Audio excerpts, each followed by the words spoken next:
a un parti pris pour les garderies privées à but lucratif. Et là, le ministre va me dire, non, nous, on a un parti pris pour l'équilibre, pour la liberté de choix des parents. Donc, c'est les arguments qu'il ramène constamment. Je veux juste lui dire que les chiffres parlent. Alors, quand on regarde le nombre de places qui ont été développées en garderies privées à but lucratif ou commercial depuis l'arrivée au pouvoir des libéraux du gouvernement dont vous faites partie et de vos prédécesseurs depuis 2003. Donc, entre 2003 et 2018, là, on a les chiffres à jour grâce aux derniers documents. On parle d'une augmentation de 4027 % des places en garderie privée commerciale. Donc, le ministre lui-même l'a reconnu. Il y a eu un développement anarchique des places en garderie privée commerciale. Et ce qu'on voit donc, c'est qu'il y a 65 000 de ces places qui ont été créées pour une augmentation de 4 000 % de places, alors que pendant ce temps-là, les places en CPE de 2003 à 2018 ont augmenté de seulement 50 %. Donc ça, je pense que c'est une preuve tangible de ce parti pris. L'autre preuve, évidemment, de ce parti pris, c'est toute la question du crédit d'impôt qui a été mise en place en 2009 et qui, je pense, à la surprise générale, parce qu'on avait entendu le discours du ministre sur l'importance de l'agir tôt, de maximiser les services de la plus grande qualité possible. On a vu dans le dernier budget que la mesure phare en matière, donc, de famille, c'était la création d'une bonification du crédit d'impôt qui va entraîner des dépenses supplémentaires de 159 millions pour l'État. Donc, on parlait tantôt de quelques millions qui pourraient être nécessaires pour cesser l'inéquité de traitement pour les enfants adoptés. Mais là, rien de moins que 159 millions de sommes supplémentaires pour les garderies privées. Et ça, évidemment, c'est pas sans conséquence. C'est de l'argent qui s'en va pour les propriétaires de garderies privées, qui fait en sorte que ça devient plus avantageux. Ça reste plus avantageux pour beaucoup de parents d'aller vers les garderies privées à but lucratif. Et quand le ministre nous parle de la liberté de choix et de cet équilibre, bien, je pense que les chiffres parlent d'eux-mêmes que cet équilibre-là, il n'est pas là quand on voit l'augmentation d'une part des garderies privées commerciales par rapport aux places en CPE. Mais la liberté de choix, ça veut dire qu'on a le droit à la place que l'on voudrait. En ce moment, il y a plus de 30 000 personnes qui sont inscrites au guichet unique pour une place, soit en centre de la petite enfance ou en garderie subventionnée. Ça doit être parce que ces gens-là, ils aimeraient ça, pouvoir avoir une telle place. Mais évidemment, la liberté de choix, ça devient quelque chose d'assez théorique quand on ralentit la création de places en centre de la petite enfance. C'est aussi théorique quand l'information nous montre à quel point il y a des différences énormes de qualité entre les deux réseaux. Et puis, il y a un tableau, je pense, qui est assez parlant, qui est tiré de Grandir en qualité, Naître et grandir en qualité, une étude de l'Institut de la statistique du Québec qui montre qualité insatisfaisante dans les services de garde. On voit que pour les poupons en CPE, 2 % et dans les garderies privées à but lucratif ou commercial, 41 %. Pour les 18 mois à 5 ans, 4 % en CPE, 36 % pour les garderies privées à but lucratif. Puis, je ne sais pas si vous avez lu récemment une note très intéressante, un article très intéressant de Pierre Fortin. Je ne pense pas que personne va dire que Pierre Fortin, c'est un communiste qui veut rayer le privé de la carte partout au Québec dans tous les domaines, mais où il faisait ressortir ces énormes différences de qualité et où il faisait ressortir qu'un rapport du ministère de la Famille lui-même révélait le grand écart de qualité, notamment que 89 % des CPE sont conformes au règlement voulant que les 2/3 des éducatrices soient qualifiées, mais que seulement 16 % l'étaient pour les garderies privées. Donc ça, c'est autant de chiffres qui nous montrent à quel point il y a une différence. Alors, la liberté de choix, ça va avec le fait de pouvoir aller vers la place que l'on souhaite. Ça va aussi avec le fait que l'information sur la qualité circule, ce qui n'est pas nécessairement le cas à l'heure actuelle. Et quand le ministre nous dit, parce qu'il va sûrement dire ça aussi, que nous aussi, on en a créé des places en garderie privée, bien, c'est évident qu'on en a créé. Puis vous savez pourquoi, Monsieur le ministre? Je pense que les chiffres que je viens de dire étaient assez parlants. les places en CPE ont été à peu près gelées pendant le mandat du gouvernement libéral. Fait que nous, quand on est arrivé en 2014, il fallait repartir. En 2012, il fallait repartir tout ça. Et pendant ce temps-là, bien oui, il y avait des demandes de places. Fait que c'est certain qu'il y a eu des places de créer en garderie privée. Mais nous, notre engagement, il a toujours été clair pour les centres de la petite enfance. On n'a pas gelé le développement. Au contraire, on a annoncé 15 000 nouvelles places en 18 mois.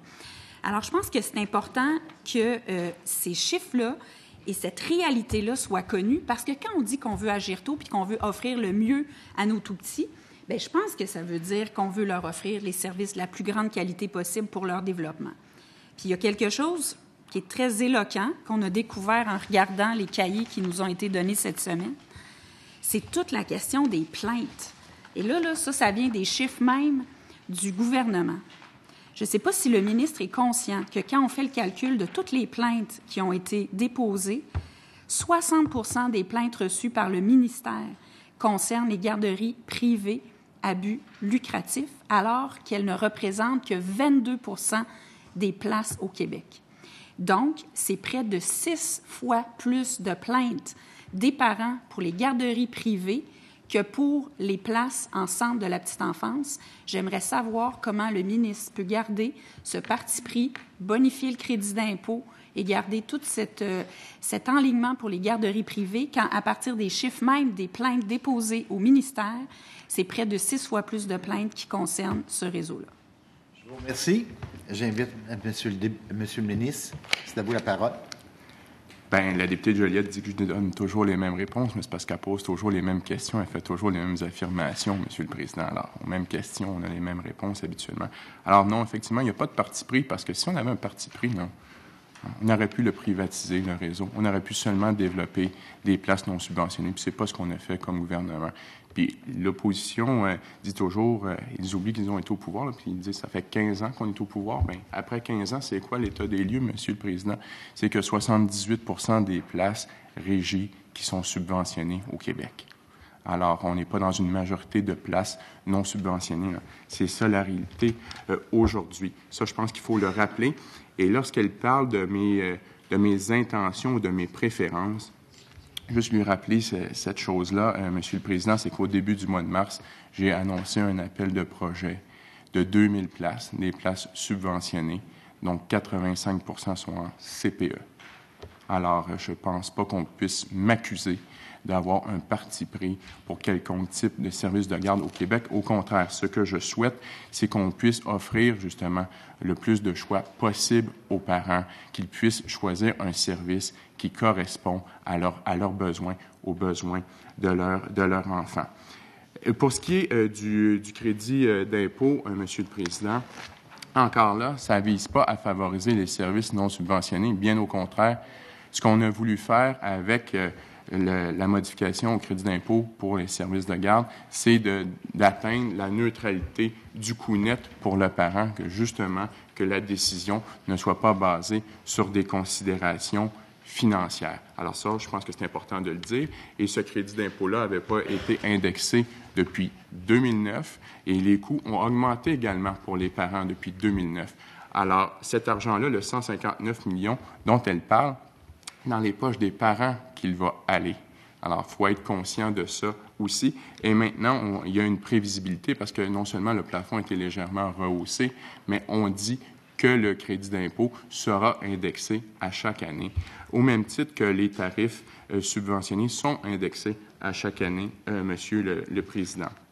Alors, oui, ce qu'on souhaite, c'est une réelle liberté de choix pour les parents. On souhaite établir un équilibre et je l'ai dit clairement justement dans l'annonce que j'ai faite au début du mois de mars que autant pour les 2000 places que pour les 3800 places que nous allons faciliter, ce sont toutes des places qui sont subventionnées en grande majorité en CPE parce que justement, on veut offrir ces possibilités-là dans des territoires qui sont en déficit de places aux parents du Québec pour que les parents qui souhaitent avoir une place subventionnée puissent y avoir accès, Monsieur le Président. Puis pour ce qui est de la qualité des services, bien, je vais rappeler à la députée de Joliette le projet de loi 143 que nous avons adopté tout juste avant les fêtes, qui vise à améliorer la qualité dans l'ensemble du réseau, dont les services de garde en installation non subventionnés qui vont être justement soumis maintenant à des inspections en termes de qualité. On va évaluer la qualité des services comme dans les CPE, comme dans les garderies privées subventionnées, comme dans le milieu familial, Monsieur le Président. Alors, on est soucieux d'offrir des services de qualité à tous les enfants du Québec qui sont dans tous les services de garde du Québec, Monsieur le Président. Je vous remercie, Monsieur le ministre. J'invite la députée de Joliette. Monsieur le Président, je pense que la chose qui aurait été responsable à faire, ça aurait été de dire on va attendre que la qualité augmente avant d'augmenter le crédit d'impôt pour les garderies privées. Parce que moi, je trouve ça très préoccupant de voir qu'on est en train de bonifier le crédit d'impôt, donc de favoriser la fréquentation des garderies privées à but lucratif en injectant 159 millions. Et par ailleurs, juste rappeler au ministre que ça, là, c'est à peu près le montant que chaque année, on demande maintenant, avec la taxe famille qui a été introduite, la modulation des tarifs, aux parents de payer de plus quand ils sont dans un régime subventionné puis qu'ils ont une place subventionnée. Donc, au global, c'est ça que ça veut dire. De l'autre côté, on décide, le gouvernement décide qu'il va aller mettre 159 millions de plus dans les garderies privées, alors que c'est la part la plus importante des plaintes en santé-sécurité, pour ce qui est de la question de la relation avec l'intervenante, tout ça, qui sont reçues au ministère. Alors, comment le ministre peut-il cautionner alors qu'il nous dit qu'il faut favoriser la qualité, l'agir tôt, donner le meilleur départ pour nos enfants, nos tout-petits? Comment il peut cautionner cette orientation-là fort quand il dit qu'il n'y en a pas de parti pris? Comment ça se fait que la seule ligne qui baisse dans le PQI, c'est la ligne qui concerne les infrastructures pour les CPE, que par ailleurs, ce qui monte, c'est le crédit d'impôt pour les garderies privées à but lucratif. Il nous dit qu'il n'y a pas de parti pris, puis il augmente ça, alors que non seulement la qualité, étude après étude, s'est démontré qu'elle est moindre dans le réseau privé commercial, mais il y a des plaintes 5 à 6 fois plus importantes dans ce réseau-là que dans le reste des places en CPE.